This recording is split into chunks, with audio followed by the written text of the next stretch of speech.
Ирээдүйн манлайлагч хөрөх чадвартай дэлхийн иргэнийг бий болгож, мэдлэг зорилготой боловсронгуй Монгол оюуныг бүтээхэд тусал нэмэрлэж, Монголынхаа хүүхэд залууст хэрэгтэй мэдээлэл хүргэх манай подкастны зорилго шин. За сайн бацхан уу? Намайг Мишель гэдэг. Ерөнхийдөө одоо Яшин бичлэг өгсөн хүүхдэд бол хам борхцоо гэдэг нэрээр мэддэг. 10 жилээ Absolute Elite ахлах сургуулийг төгссөн байгаа. 2019 онд 2 хичээлээр Яш өгөөд Монгол Улсын их сургуульд элсэн орсон байгаа. Би яг тухайн үедээ Америкийн нэгдсэн улсад их сургуульд сурна гэж төлөвлөчихсөн байсан. Тэгчээд за бас хүссэн сургуультай тэнцэж чадсан л да. Тэгчээд давуу болон сул талуудаа бодож байгаа. За Монгол Улсын их сургуульд юу ч гэсэн сураад үзье. Монголдоо ингээд байгаад өөрийнхөө карьерт илүү анхаарлаа хандуулад сурыг гэдэг үүднээс Монголыг одоо ингээд сонгосон байгаа. За яагаад тийг сонгосон бэ гэхээр Америкийн нэгдсэн улсад ингээд хэдий тэтгэлэг аваад сурж байгаа ч гэсэн хүнд одоо ингээд карманы мөнгө их хэрэгтэй болно гэж бодсон. Хоолны зардал, унааны зардал гэл тэгээ хичээлийнхаа хажуугаар бас цагийн ажил хийх хэрэгтэй болно. Тэгээд эдгээр ажлуудыг нэгэн зэрэг амжуулаад хичээлдээ бас анхаарлаа хандуулж чадах байх юм болов зэрэг бодлоод орж ирсэн учраас за Монголдо ээж авахын гэрт байгаа дээрээ өөрийнхөө карьерт илүү анхаарлаа хандуулъя гэдэг үүднээс Монгол улсад сурахаар шийдсэн байгаа. За хоёрхан хичээлээр Яш өгсөн шалтгааныг хүүхдүүд бас их асуудаг л та ямар зөрөгтэй юм бэ? Хэрвээ ингэж сургууль одоо сайн оноо авах бол та сургууль тэнцэж чадахгүй штэ гэж асуудаг. Гэхдээ энэ тал дээр би яг тухайн үед юу гэж бодож ирсэн бэ гэхээр англи хэл нийгэмгээ 2 хичээлээр өгсөн. Би яг 12 дугаар ангийнхаа 2 дугаар улирлаас эхэлж эсэлтийн ихрэг шалгалтанд бэлдэж эхэлсэн. Одоо зарим хүүхдүүдийн хувьд бол их богинохон хугацаа юм шиг сонсогдож магадгүй. Гэхдээ за би угаасаа англи хэлийг ингээ багасаа үзчихсэн. Хангалттай англи хэлээ сайн өгнө гэж боддог байсан. Нийгмийн хичээлийг болохоор яг 10 дугаар ангиасаа л түлхүү үзэж эхэлсэн болохоор за юутаж нийгэмдэр дандаа чэйжлэх юмнууд байдаг болохоор бэлдэж амжих юм байна гэдэг үүднээс яг 2 хичээлээр өгөөд би чадах юм байна гэд маш их өөртөө итгэлтэй байсан учраас 2 хичээлээр эсэлтийн ихрэг шалгалт өгсөн байгаа. За тэгээд англи хэл нийгэмгээд 2 хичээлээр өгөөд өөрийнхөө хамгийн их хүссэн мэргэжилд одоо орсон. Тэр нь болохоор сэтгэл судлаач гэд мэргэжил байгаа. Монгол Улсын их сургуулийн шинжлэх ухааны сургуулийн нийгмийн ухааны салбарын нэг мэргэжил байгаа. За Яш хизэнээс бэлтвэл зүгээр вэ гэсэн асуулт энэ тийм ээ. За миний хувьд болохоор хүүхдүүдэд юу гэж зөвлөж ийн гэхээр одоо эсэлтийн ихрэг шалгалт болон улсын шалгалт гэдэг эдгээр шалгалтууд бол ерөөсөө хүний 1-р ангиас хойш үтсэн мэдлэгээр шалгаж байгаа. Ерөөсөө цоошин юм шалгаад тэгээ заавал чамайг муу гарах гээд байгаа юм бол ерөөсөө байхгүй. Тийм учраас чиний дандаа мэддэг юм, үтсэн юм ч нэгээ болохоор нэг айхтар тэр нь сандраад авах шаардлага бол байхгүй. За яг хизэнээс бэлтвэл зүгээр вэ гэхээр 11-р ангиа төгсөөд тэр 100-аас нь бэлтүүд их үр дүнтэй юм шиг одоо надад санагдсан. Хэдийгээр би болохоор 12-р ангийнхаа 2-р улирлаас буюу нэлээд одоо хожуу бэлдсэн байгаа. За ямар хичээл өгж гинэ гэдгээс нь бас их шалтгаална гэж энэ тал дээр боддог. Жишээлбэл математикийн шалгалт өгж гинэ гэх юм бол маш их томьёо цээжлэн. За тэгээд нөгөө сэтгхүү шаардсан асуултууд бодлогууд их байдаг штэ. Тийм болохоор математик өгж байгаа хүмүүс бол нэлээд ихнээс бэлдсэн дээр. Харин нийгмийн хичээлээр өгж байгаа хүмүүс бол дандаа цээжлэх юмнууд байгаа учраас өөрийнхөө одоо цагийг маш зөв хуваарлаад цээжлэл явчихна гэсэн. Харин хэлний шалгалт өгч байгаа бол одоо англи хэлний шалгалт өгч байгаа бол бас их эртнээс бэлдэх хэрэгтэй. Ягаад тэгэхээр тэндээ чинь дөрмийн мэдлэг асуун, үгсийн сан асуун, за тэгээд ярианы чадвар асуун. Тийм учраас ямар хичээлээр өгж гинэ гэдгээс шалтгаалаад өөрийнхөө цагийн төлөвлөлтийг одоо хийүүлэх зүгээр байгаа. За цагийн менежментийн хувьд болохоор 7 хоногт гэж цаг ерөөсө гаргаж бэлдээгүй. Ер нь бол гэртээ ерөөсө бэлддэггүй байсан. За яг Яшид бэлдэхдээ бол хичээл дээр Яштэй бэлдээд тэгээд тараад гэртээ ирээд даалгавраа хийгээд тэгээ ер нь бол гэртээ Яштэй бэлдэж үзээгүй. Тэгэхээр миний ой тогтоолт их сайн гэж хэлж болно.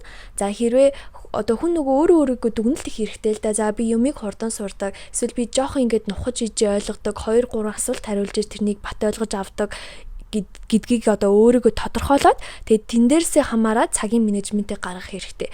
За яг үнэхээр хичээл дээр Яштэй бэлдэж амжихгүй байна. Бусад цагт нь хичээл дээр бусад цагт нь бэлдмээр байна гэдэг юм бол одоо гэртээ ирээд гэрийн даалгавар хийчээ за 1-2 цаг бэлднэ гэд тэр өөрөө одоо зохицуулах хэрэгтэй гэж боддог.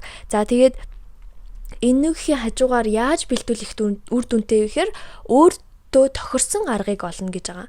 Ой тогтоолтыг болохоор янз янз хуваадаг л та. Одоо биеийн хөдөлгөөнөөр альва зүйлийг тогтооно. Эсвэл үг яриагаар тогтооно, сонсор тогтооно, эсвэл нүдэрээ харж тогтоодог тийм төрлийн хүмүүс байна. Тэгэхээр чамд яг аль нь илүү давмгай байдгийг бэ гэдгийг эхлээд тодорхойлох хэрэгтэй. За миний хувьд болохоор би юмыг нүдэрээ их хөвчлэн их тогтоодог. Одоо тийм учраас би өөртөө амархнаас схем зураг хийж тэрнийг одоо тогтоодог гэсэн. За баруун дэд болонд нь тийм юм байсан, зүүн дэд болонд нь тийм юм байсан гэд тэр маягаар одоо тогтоож чаддаг гэсэн. За биеэрээ тогтоодог хүмүүсийн хувьд бол нааш цаашаа алхангаа юм уншина гэсэн. За дараагийн сонсголоор тогтоодог хүмүүс нь болохоор ерөөхдөө бол тэр юм бол тийм юм шүү гэж хэлээд өөрийнхөө voice-ийг record хийгээд дахин сонсох маягаар тогтоох ер нь бол их үр дүнтэй байдаг. За шалгалтанд бэлдэх сэтгэл зүйн талаар асуусан байна тий. За сэтгэл зүгээ ерөөхдөө бэлтгэхдээ яаж бэлдсэн бэ гэхээр түрүүн хэлсэн 1-р ангиасаа хойш үтсэн юмнууд байгаа. Шинэ юм байхгүй. Тийм учраас би мэднэ, би чадна гэдэг сэтгэл зүйтэй орох хэрэгтэй. За одоо ер нь бол юм их хөгжөөд маш гоё болжээ. Шалгалтнаас айх стресс гээд одоо энэ стрессийг шинжлэх ухаанд ярьдаг болсон байна дээ сэтгэл судлалын. Тэнгүүд боловсрол соёл шинжлэх ухааны яамнаас 12 дугаар ангийнхаа зориулсан сэтгэл зүйн зөвлөгөө өгдөг болсон байна. Тийм учраас энэ бол маш их давуу талтай. Үнэхээр айгаад, сандраад одоо яана ингээд ирээдүгэ балчих үедээ л гээд ах юм бол сэтгэл зүйчдэр очиод бас ярилцаад үзээрэй гэж хүсэж байна. За өөрөөс ямар аргаар одоо энэ айцаас даван тулж болох вэ гэхээр энийг бас би нэг өөр сэтгэл зүйчээс сонсч байсан. Яг тухайн өдөр ингээл айгүйх тийм алганы хөлс гараад сандраад тэгэл чичрээл чичгээр даардаг хүмүүс идэв штэ. Би болохоор одоо ингээд айд сандрахаар даарад идэг. Тийм хүмүүсийн хувьд л яг ингээд тухайн момент буюу тухайн мөчийг яг мэдрэх хэвээр байлээ. За цаг одоо тэд болж байна. За миний гарт бал байна, харандаа байна. За энд бол шалгалтын материал байна. Би яг энэнд л анхаарлаа төвлөрүүлнэ.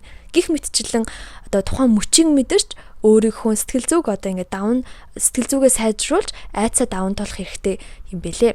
За шалгалтын өмнөх өдөр бол жирийн өдөр шиг лээсэн. Би шалгалтын өмнөх өдөр юм бэлтгэх ер нь бол нэг дурггүй. Ягаад тэгэхээр маш их мэдээлэл ингээд тархинд ороод ирэхээр тарих бас хангалттай ингээд үйл ажиллагаанд хийж чадахгүй үүрэг нь одоо багастай юм шиг санагдсан. Тийм учраас шалгалтын өмнөх өдөр бол маш их амрах хэрэгтэй. За тэгээд мэдээж хоолоо зохицуулах хэрэгтэй. Хоолны хувьд бол маш чухал. Өглөө гэрээсээ гарахдаа заавал өглөөний цагаа уух хэрэгтэй. Өмнөх өдөр нь ерөөсөө чиний биеийг эвгүй болгодог. Чиний харшилтай ямар нэгэн бүтээгдэхүүн хоол хүнс ерөөсөө идэж болохгүй. Тэгээд өглөө гарахдаа сайхан өглөөний цагаа уугаад тэгээ гарах хэрэгтэй. Өглөөний цагаа уухгүй гардаг хүүхдүүдийг аявих мэднэ л дээ. Өглөөний цагаа уухгүй гарахаар ер нь бол шалгалтын тухайн үед тархич нь бол хангалттай ажиллаж өгөхгүй. Ягаад тэгэхээр бидний бие чинь нөгөө энергиэр ингээд ажилтдаг. Энерги таханд бол бид нэр ингээд глюкозтэй байх хэрэгтэй. Гих мэтчлэн шалтгаанаар бид нэр заавал хоолоо идэх ёстой. За тэгээд мэдээж тухайн ингээд очиж байгаа сургуулаа маш их сайн судлах хэрэгтэй. Нөгөө хүн чинь яагаад юмд ингээд сандраад айгаад идэг гэхээр мэдгүй юмнасаа айж сандардаг. Жишээлбэл ингээд харанхуй өрөөнд бид нэр айдаг те. Яагаад айж ихээр тэр харанхуйд юу байгаа вэ гэдгээс айгаад байгаа байхгүй юу? Тэгэхээр би одоо ингээд 31 дэх сургууль ч юм уу тэр сургуульд орчиж өгөх юм байна. Би хаягийг мэдэхгүй шүү дээ. Хоцорчих үү дээ гэл айж эхэлнэ. Тэрний оронд өмнөх өдөр нь тэнд идэм байх гэд нэг очиод үзчих хэрэгтэй. За тэгээ гэр чин хоолол за тийшээ юугаар явах уу? Аллах уу? Автобусаар явах уу? Таксидах уу? За тэгвэл би тэгж явбал илүү хурдан юм байна. За энэ гэрээсээ тэдэн цагт гарвал илүү одоо амархан очих юм байна гэдгийг сайхан судлаад төлөвлөчих хэрэгтэй. За тэгээд тухайн газраа судлаад өглөөний цайгаа уугаад за иргэний үнэмлэх тэр нөгөө яэшт бүртгүүлсэн хуудас гэд бүх юм балын харандаага бүгднийг сайхан бэлдээд өмнөхөөр нь бас тавьчвал их амар. Тэгээд тэднэрийгээ аваад явхад бол ер нь бол айд сандрахгүй яад хий чи юу болж байгааг тэнд мэдэж гин гэсэн үг те. За тэгээд заримдаа бас хүмүүсээс болсон алдаа чиний амьдралд одоо их гай болж болно. Жишээлбэл одоо манай ангийн охин эсэлтийн шалгалт татсан чинь сургуулаас нь регистрийн дугаарыг буруу биччихсэн байсан. Энэ мэдчил нь чамаас хамааралгүй асуудлууд амьдралд гарч болдог учраас бүх юмыг маш сайн нягтлах хэрэгтэй өмнөх өдөр нь. За энэ миний иргэний үнэмлэх, за энэ дээр регистрийн дугаар нь зөрүүгүй байна уу? Энэ анги танхим мөн үү? Энэ хичээл мөн үү гэд бүгдийг сайн харах хэрэгтэй. За төгсөх ангидаа би өөртөө ямар зорилгыг хамгийн түрүүнд одоо тавьж исэн бэ гэхээр өөрийнхөө мэрэгжлийг зөв сонгохыг л маш их хүссэн. Ягаад тэгэхээр хүний сонгож байгаа мэрэгжил бол тухайн амьдралыг туулж өнгөрүүлэх бүх үйл цаг хугацаанд нь хамт байх тийм зүйл. Тэр мэрэгжил гэдэг бол одоо өглөөнөөс орой хүртэл чиний хийх зүйл байхгүй юу? Тийм учраас чи дурггүй, хүсээгүй мэрэгжлээ ингэ сонгочих юм бол ажлаас хашрах хам шинжтэй болно. одоо ажлаас гарах хам шинж гэдэг нь ажил хийхээс цааргалал, ядраал, байнга ингээл бухимдуу байгаал, маш их залхаал, өөддөг болохыг хэлнэ. А хүн хэрвээ ингээд дуртай мэрэгчлээ сонгох юм бол өглөө болгоныг ингээд баяр жаргалаар ухтана гэсэн. Тийм учраас мэрэгчлээ сонгохын тулд би маш их одоо судалж өөртөө зорилго тавьсан гэсэн. Миний мэрэгжил сэтгэл судлаач гэдэг мэрэгжил бол маш их гайхалтай мэрэгжил. Одоо эмчнэр хүнийг ингээд бие физиологийн хувьд одоо эмчилдэг бол сэтгэл судлаач нар бол сэтгэл зүйч нар бол тухайн хүний сэтгцэн эрүүл мэндэд анхаарал тавьж сэтгэл зүйн байдлыг нь эмчилдэг тийм хүндтэй бас мэрэгжил байгаа. Одоо орчин үед маш их эрэлттэй болж байгаа нэг мэрэгжлийн нэг. Тийм учраас би ингээд эдгэр мэрэгжлүүдийн аль нь илүү надад тохирох юм бэ гэдэг дээр үндэслэж сонгосон байгаа. Анх бол ингээд эдийн засагч гэдэг мэргэжлийг бас их сонирхож исэн. Гэхдээ яг юу хийдэг юм бэ гэдгийг нь мэдснээс хойш за надад сэтгэл судлаач илүүтэй тохирох юм байна гэдэг үндсэн дээр одоо хүрсэн байгаа. Ер нь бол би одоо хөтлөгч, продюсерээр ажиллаад одоо 9-10 жил болж байгаа. Тэгэд ягаад хүмүүс намайг телевизийн салбар юм уу эсвэл урлагийн салбарт мэргэжил сонгоогүй юм бэ гэж асуудаг. За би ягаад өөр тис хөндлөн мэргэжил сонгосон бэ гэхээр миний одоо хобби урлагийн хүн байж болно. А гэхдээ миний ингээд мөнгө олж цалин авах тэр мэргэжил бол одоо өөр мэргэжил байж болох юм байна гэдэг дүгнэлтэнд одоо хүрсэн байгаа. За хак зөвлөгөө гэж нь шалгалтанд хэрэгжиж болох хак гэж нь тий. За энэ дээр яг хаксаа дахин байна гэж хэлж бол яг чадахгүй байна. За яг хөө би энэ аргыг нэг хэрэгжилж үзээгүй л дээ. Тэгтээ нөгөө юм цээжилж явахдаа зажилж исэн бохоо яг ижлэх хамттай бох гэсэн үг шүү дээ. Яг нэг бохно гэсэн үг биш. Тэр бохоо дараа өдөр нь одоо дахиад ингээд зажлах юм бол тэр цээжилж исэн юм нь орж ирдэг гэдэг юм байлээ. А гэхдээ би бол энийг бол хэрэгжилж үзэх болохоор сайн мэдэхгүй байна. За өөр болохоор юмыг ингээд нөгөө бичиж тэмдэглэх хэрэгтэй байдаг шүү дээ. Тэгвэл айгүй хурдан цээжлэгддэг. А энийг болохоор цэнхэр өнгийн балаар тэмдэглэл цээжлүүл илүү амар бас надад санагддаг. Яг тэгэхээр цэнхэр өнгийн бал илүү тархинд одоо ингээд суугддаг юм шиг миний хувьд бол ингээд санагддаг. За өөр одоо зөвлөх хак гэх юм бол тийм шалгалтынхаа асуултыг маш сайн унших хэрэгтэй. Ер нь шалгалт чинь болохоор ингээд хүмүүсийг төөрөгдүүлэх гэдэг бас тийм асуултууд ингээд зөндөө оруулна л да. Аль нь орохгүй бэ эдэр гэдэг ч юм уу те. Тэнгүүд аль нь орж байгаа юм бэ гэж мэдгээрээ гэл дугуйлчвал ер нь болохгүй шүү дээ. Тийм болохоор төөрөгдөхгүй тулд маш сайн унших хэрэгтэй. За тэгээд би ингээд нөгөө өөртөө бас ер нь жоохон итгэдэг байхгүй. Тэнгүүд нэг асуултаа уншичаад доогуур нь зураад 2 удаа уншдаг гэсэн. Тэгээд түлхүүр үг асуултнаас нь хайна. Энэ миний түлхүүр үг юм байна. Тэгээд байдаг вэ ч юм уу байдаггүй вэ гэх тэр аль нь тэр асуултанд байгаа чухал юм бэ гэд тэрнийг нь олоод тэгээд хариултаа олдог гэсэн. За зарим тохиолдолд шалгалтын дээр өөр асуултын хариултууд нь одоо бэждэг бэлэн гэсэн. Тийм учраас шалгалтын материалтай нэгэнчлэгөө танилцаад бүгднийг нь унших хэрэгтэй. Халтуурдаж хийж өрөөсөө болохгүй. За тэгээд угаасаа цагаасаа дуусгах нь бол цагаас өмнө дуусгах нь бол ойлгомжтой байдаг. Хэрвээ цагаасаа өмнө дуусгах юм бол дахиад шалгалтын материалыг хараад тэгээд нягтлах хэрэгтэй гэсэн. За бүгдээрээ хамт зэрэг дууссаны дараа гараад шалгалтын дүнгийн ингээ хардаг байхгүй юу, том танхимд орж агаад. Тийм болохоор одоо тэрэндээ бас нөө сэтгэл зүгээ бэлдээрээ. Ягаад тэгэхээр шууд ингээд дүн чин нүдэн дээр чин гараад ихэр муу авчвал за одоо ингээд одоо сургуульд орчихдохгүй яана инээ эсвэл ингээд аягүй сайн авсан бол за хаста нэрэ гэл баярлал дараагийн шалгалтнаа муу авчвал яах юм те. Тийм учраас сэтгэл зүйн бэлтгэлээ маш сайн хангаараа гэж хэлье да. За дүүнэртээ урам зориг өгөх зөвлөгөө гэж байна. За юу гэж хэлмээр байдаг вэ гэхээр хүүхэд болгон сайнараа хичээж байгаа гэдэг үг байдаг. Тэгээ тийм болохоор би та нарыг бүгднийг хамгийн сайнараа хичээж байгаа ах гэж бодож байна. Бүгдээрээ хүссэн их сургуультаа ороод хүссэн мэргэжлэрээ ажиллаад аз жаргалтай амьдраарэ гэж бүгдэнд нь одоо уриалж байна, хүсэн яриаж байна. Хүнд амжилт гэхээсээ илүү аз жаргал их чухал гэж боддог. Аз жаргал гэдэг маань болохоор хүн өөрөө бүтээдэг, хүнээс хамааралгүй өөрөө бүтээдэг юм зүйл байгаа. Аз жаргалтай амьдрахын бас нэгэн хүчин зүйл бол яхаарахгүй хүний сонгосон мэргэжил. Тийм учраас өөрийнхөө хүссэн мэргэжлийг заавал олж мэдэрээ, өөрийнхөө давуу олон сул талуудыг сайн ажиглаж, өөртөө дүгнэлт хийгээрээ. За тэгээд хүссэн мэргэжлээр ажиллаад аз жаргалтай амьдраарай. Амжилттай гэхээс илүү аз жаргалтай амьдраарай гэж ерөөхдөө хүүхдүүдэд хэлдэг болсон. За баярлаа. За сайн байцгаана уу? Намайг Пүрүсрэнгийн Хонгорцол гэдэг. Би 21 настай. За би өөрийн SLT ерөнхий шалгалтанд оролцсон туршлага болоод өөрийн зүгээс өгөх зөвлөгөөг хуваалцъя. За би 2017 онд Эрдмийн сургуулийг төгсөөд Монгол улсын боловсролын сургуулийн Монгол хэл уран зохиолын багш ангид элсэж орж исэн. За тухайн үед бол би 4 хичээлээр яшгөөр бэлтэж агаад Монгол хэлний хичээлээрээ 800 оноо аваад 100% тэтгэлгээр их сургуультай 4 жилийн хугацаанд суралцаад тэгээд энэ жил төгсөж байна. За ээжт бэлтжижсэн үе гэх юм бол миний хувьд 12 дугаар ангийнхаа нэг 2 3 дугаар улирлаас л нэрчимтэй бэлтэж эхэлсэн. Яг хизэнээс бэлтгэх нь бол нэг тийм чухал биш. Гол нь яг бэлтэж байгаа тэр хугацаагаа үр дүнтэй бүтээмжтэй өнгөрүүлэх нь чухал юм шиг санагдсан. За 7 хоногийн 3-4 өдөр бол би монгол хэлийг бэлтгэхдээ зориулдаг байсан. Яагаад тэгэхээр монгол хэлээрээ цаашдаа явах суралцах төлөвлөгөөтэй байсан учраас ихэнх цагаа бол зарцуулдаг. Бусад хичээлүүдээ бол тус бүрт 1-2 хоног зарцуулах маягаар бол миний 7 хоног өнгөрдөг байсан. За ээшийн шалгалтын процесс бол ямар нэгэн тийм айд сандрахаар бол байдгүй. Жирийн нэг шалгалт олимпиадч болж өнгөрдөг. Гэхдээ мэдээж хариуцлагатай үе. Өөрийн бэлдсэн тэр хугацааныхаа үр дүнг харуулж байгаа учраас гол нь тайван тэгээд анхааралтай хийж гүйцэтгэх хэрэгтэй. Сандрах зүйл бол юусоо байхгүй.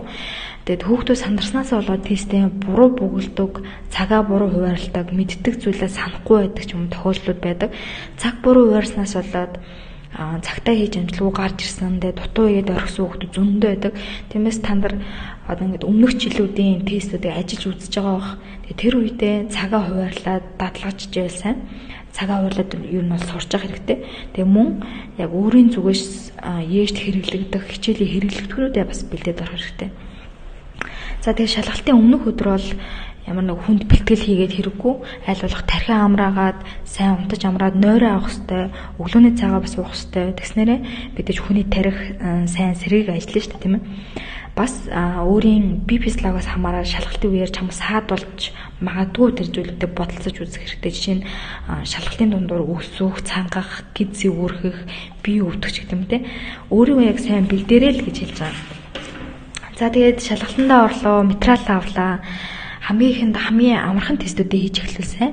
Ингэх юм бол цаг хожино, эргэлзээтэй хэцүү нэлээд бодох шаардлагатай юм гарч ирэх юм бол түр орхиод шалгалтын үлдсэн минутаа хийхээр төлөвлөх хэрэгтэй. Тэгэхгүй бол шалгалтынхаа ихэнд хэцүү юм хэцүү тестэн дээр ингээ удаадах юм бол цаг алддаг.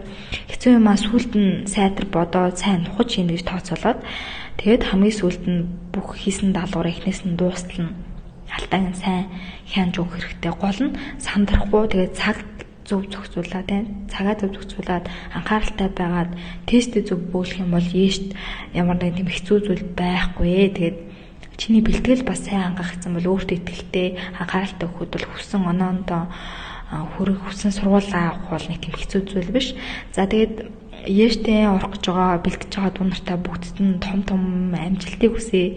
Чи өөрийнхөө бодож байгаагаас ч илүү хүчтэй, чадвартай учраас өөртөө итгээд тэгээд хариуцлагатай байгаад ээштэй амжилттай оролцоорой. Тэгээ мэрэгчлээ зөв сонгосон гэж найдаж байна. За тэгээ цаашдаа багш мэрэгчлэр суралцах хүсэлтэй хүүхдүүд юм бол МОБИС-ийн талаар өндөр онооны тэтгэлгийн талаар надаас асууж болно шүү. За тэгээ баярлаа. Баяртай бүгдд нь амжилт хүсье.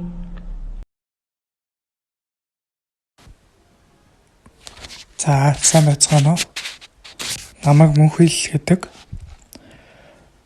Одоо Өмнөгов аймгийн иргэн. За 10 жилээ бол би Дундгов аймагт 4-р сургууль методикийн гүнзгийрэл сургалтын сургууль гээд сургуульд төгсөж байлаа. За тухайн үед бол бас Дундгов аймагт бас матар арай сайн сургууль нь байсан.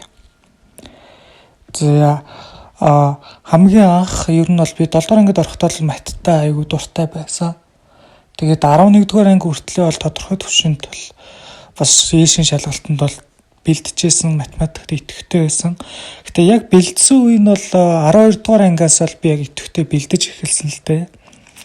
Тэгээд өдөрт би ер нь бол нэг 12 цагийн хичээл хийдэг гэсэн. Яг 12 дугаар ангид орсноос хойш бүтэн нэг жил яг тийм гормоор явсан. За тэгээд анх одоо тэгж бэлдснийхээ үр дүнд бас нэг ээжтээрээ 750 оноо авчаасан математикаар. За яаж бэлддэг байсан бэ гэхээр би өглөө болгон 6:30 тусдаг байсан.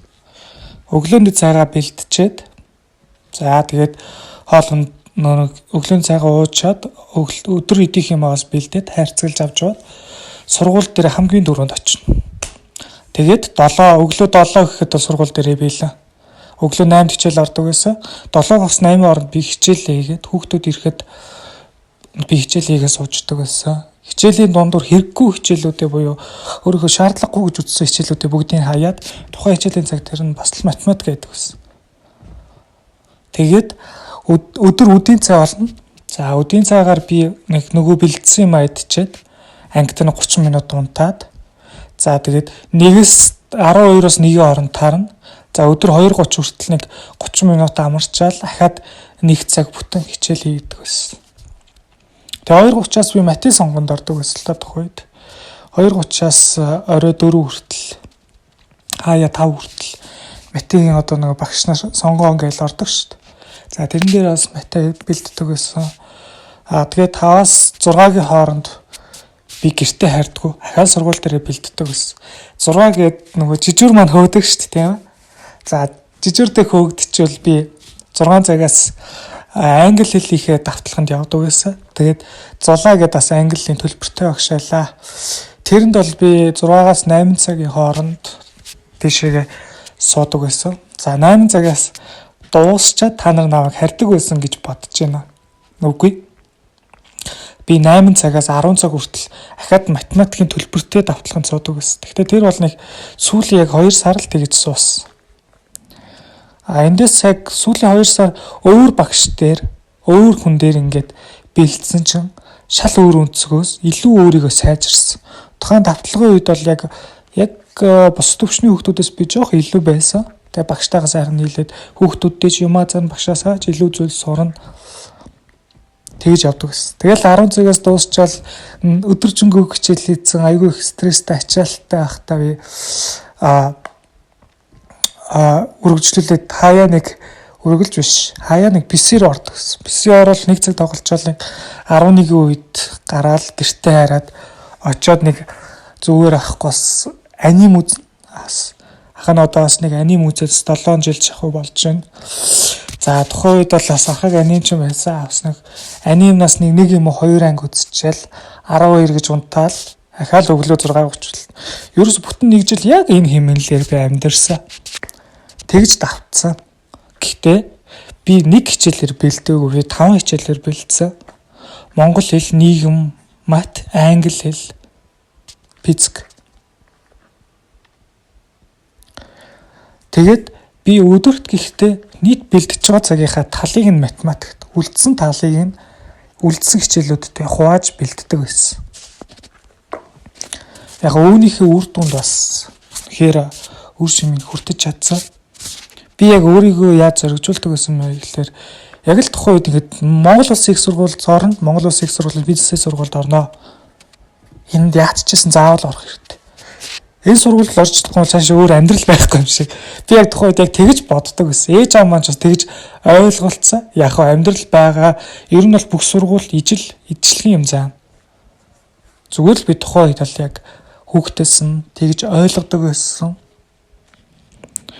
Тэгэж бэлдсэний хүчинд бас маш их цаг хугацааг хичээлдээ зарцуулж чадчихсан. Цагийн менежмент ч яах вэ тиймэрхүү байдалтай. Ямар ч өдөр бүр бэлддэг гэсэн. Ажлын 5 хоног амралтын өдрүүдээр номын сунд сууж бэлдэнэ. Багшаасаа мэдгүй чадахгүй юм байвал шууд л асууна. Багшаасаа одоо үргэлж асуудаг хүүхдээ байвал мэдгүй юм сурдаг хүүхдээ байвал багш нар их дуртай байдаг тийм ээ. Тэгээд сүүлийн 2 сар би яг мати өөр төлбөртэй сургуульд орой 8-аас 10 хооронд суудаг гэсэн гэж хэллээ шүү дээ. Тэр хөнгөө нэг сарын 70,000 гэдэг байсан. Тэгэл 2 сар суучаад багш дээрээ төлбөр өгөх гээд очиход багш нөгөө хүүхдүүд нь би бас давхар заадаг байсан. Багшиг байхгүй заадаг байсан болохоор надаас төлбөр аваагүй. Оо яах юм бэ? Хэрэггүй. Чи сайн сурч байсан. Бас надад тусалж ирсэн. Бас маш их баярлж явдаг. Дундгой аймгийн Сэрсэн багш гэдэг бас маттайгаас агуу багш байлаа. Яг надад бол Бямбсуран гэдэг бас 4-р сургуулийн багш маань бас орж ирсэн. Тэр багш бас маттийн бас үнэхээр сайн заадаг багш байлаа. За төгсөг ангитаа тэгээд Монгол Улсын их сургуульд орно гэсэн том зорилго тавиад түүнийхээ төлөө зүтгээд бас болж орсон. За Ешээрээ гээд сургуульд ороод тэнцсэний дараад яг миний амьдралын хамгийн амар тайван 3 сар тэр 100 Ешийн дараагийн 100 байсан. Тэгэхээр амар тайван байсан. Тэгээ дүүнэртээ бол яг ингээд Ештэй хэрхэн бэлдэх вэ гэдэг тэр зүйлгийг л сүүлийнхээ яг 1 юм уу 2 сард нэг шал өөр багштайг тийм ээ. Одоо давталж байгаа хിവэрэ гэхдээ нэмээд илүү өөр хүн дээр тэгвэл илүү өөр өнцгөөс ингээд айгүй хүртээмжтэй сурдаг юм байл. Тэгээд яг нэг зүйл хэлэхэд хүн хөвгтлээ хичээчээд шалгалтаа өгөөд хүссэн сургууль авч чадахгүйсэн ч гэсэн би хүчээсээ даа гэд сүлд нь харамсдаг байхгүй юу? Ихэнх хүмүүс бол бэлдэхгүй зүгээр л ойр зур юм тэгсгээл өнгөрөөчдөг. Тэгээ үргэлж харамсдаг. Тийм болохоор битээ тийм хийгээрэй. Заавал тэгээд Монгол улсын их сургууль ч юм уу эсвэл тэр гадаадын сургууль ч юм уу тэрэнд тэнцсэн гэдэг зүйл яг хав тэнцэх ёстой гэж бодох шаардлага байхгүй. Бүх сургууль ер нь бол адилхан гэж би боддог. Яг хав улсын сургуульд орчвол арай илүү нэр хүндтэй. Гэтэ бол цаашаагаас өөр амьдрал, өөр сургуульд орлоо гэд өөр амьдрал байгаа шүү.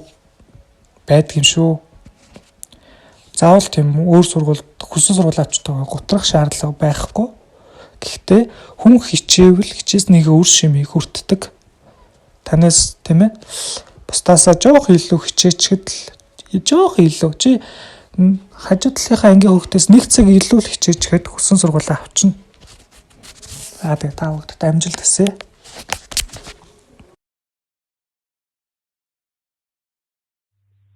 За сайн бацгаана уу, намайг Гинэрл гэдэг 10 жилдээ Дорнод аймгийн 1-р сургуулийг 2018 онд төгссөн. Нийгэм англи хэл, монгол хэлээр гишүүжсэн. Нийгэм дээр 8 зав авчихсан. Мөсийн хууль зүйн ангид тэгээ ороод одоо сурж байгаа. Ештэй би бол 12 дугаар насаас эхлээд яг чигтрээ цонгондоо яваад, тавтландаа яваад бэлдэж эхэлсэн. Ерөн бол эрт бэлдэх тусмаа сайн байдаг. Тийм. Цагийн менежментийн хувьд бол 7 хоногийн 5-аас 6 өдрийн бэлддэг байсан. Өдөрт 1-3 цаг яг нэг хичээлээрээ тулцаадаг байсан. Ингэснээр бол одоо тухайн хичээл дээр илүү сайн оноо авна. Энэ сайн авснараа сайн сургууль авна.